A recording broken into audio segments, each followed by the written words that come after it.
Assalamualaikum warahmatullahi wabarakatuh. Anak-anakku kelas 6 generasi hebat, generasi milenial.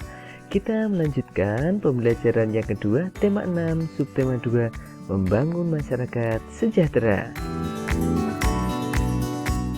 Mupel yang kita pelajari yaitu Bahasa Indonesia, IPA, dan SPDB. Kemudian tujuan pembelajaran yang akan kita capai pada kali ini adalah sebagai berikut. Ya, ayo membaca. Ragam tarian di Indonesia. Indonesia kaya akan budaya, diantaranya karya tari. Setiap daerah memiliki karya tari kreasi yang berbeda-beda. Apakah yang dimaksud? Tari kreasi. Tari kreasi adalah tari yang gerakannya merupakan perkembangan dari gerak tari tradisional. Tari kreasi tidak memiliki aturan tertentu, baik gerak maupun aspek lainnya yang terdapat dalam tarian. Ada 3 jenis tari kreasi, yaitu tari kreasi daerah atau tradisional, tari kreasi modern, dan tari kreasi kontemporer. Tari kreasi daerah atau tradisional adalah tari yang mengalami perubahan dari tari tradisi, baik bentuk, gerak, ataupun aspek lainnya, tetapi tetap dalam konteks ciri khas dari daerah tersebut. Tari kreasi modern adalah tari yang tidak memiliki aturan tertentu, baik dalam bentuk gerak ataupun aspek lainnya. Tari kontemporer adalah tarian yang dibuat berdasarkan isu yang beredar pada waktu tertentu. Bentuk karya tari kreasi dapat berupa bentuk tari tunggal, tari berpasangan, dan tari kelompok. Tari tunggal adalah karya tari yang diperagakan oleh seorang penari. Tari berpasangan adalah karya tari yang diperagakan oleh 2 orang penari. Adapun tari kelompok adalah karya tari yang diperagakan oleh lebih dari 2 penari. Nah, setelah kalian menyimak atau membaca teks yang berjudul Ragam Tarian di Indonesia, kalian dapat mencari gagasan utama dari setiap paragraf. Ya, di pembelajaran sebelumnya kalian sudah mempelajari yaitu tentang menemukan gagasan utama dalam teks non-fiksi. Coba kita ingat kembali ya, bagaimana menemukan gagasan utama pada teks non-fiksi? Iya, yang pertama membaca teks non-fiksi dengan cermat. Yang kedua, menemukan kalimat utama pada teks. Nah, berikut adalah ciri-ciri kalimat utama pada setiap paragraf. 1. Mengandung topik utama yang dapat dijabarkan. 2. Kalimat tersebut berdiri sendiri dan memiliki arti yang jelas tanpa dihubungkan dengan kalimat lain. 3. Dapat dibentuk tanpa kata sambung. 4. Apabila terletak di akhir paragraf, biasanya ditandai dengan kata-kata jadi, yang penting, oleh karena itu, ataupun dengan demikian.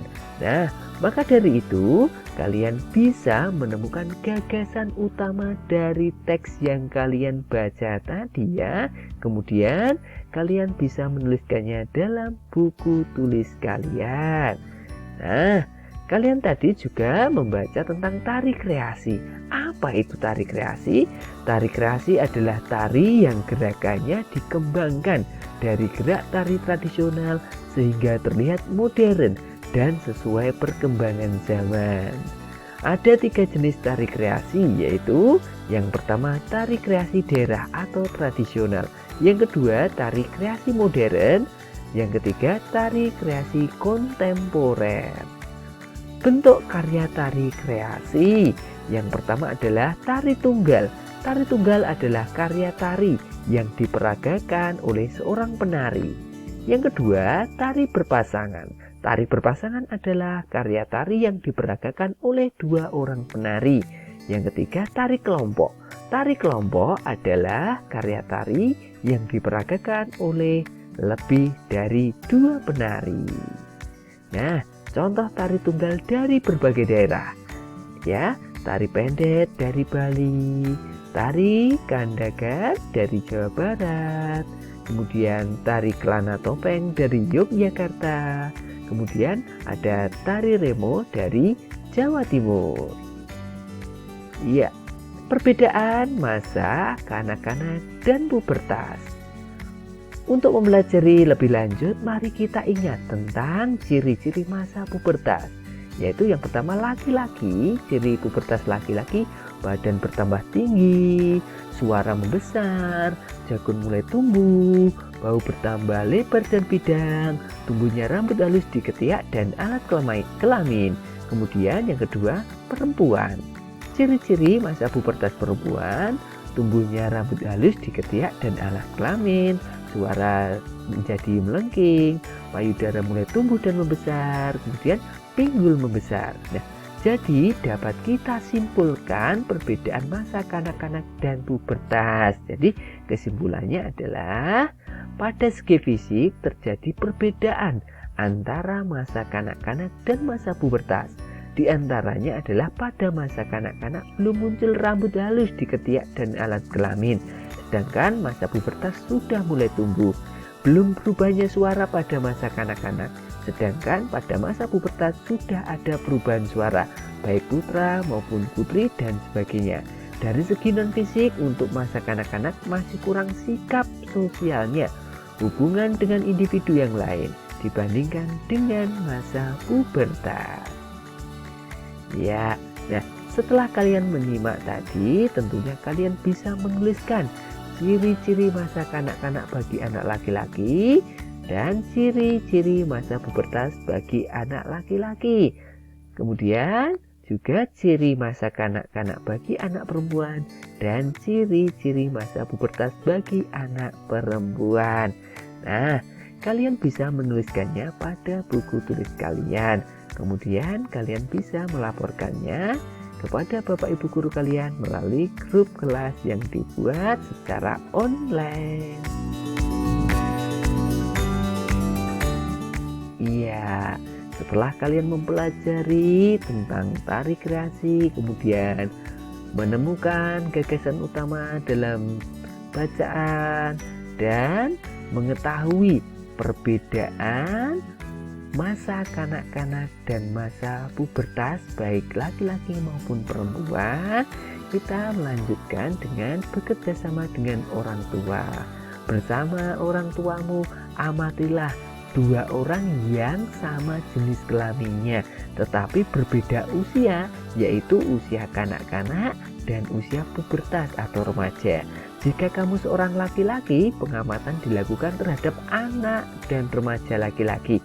Sebaliknya, jika kamu seorang perempuan, pengamatan dilakukan terhadap anak dan remaja perempuan. Mintalah pendapat orang tuamu untuk menuliskan perbedaan ciri fisik dari dua orang yang sudah kamu amati. Nah, kalian bisa menuliskannya dalam kolom yang telah disediakan pada buku siswa.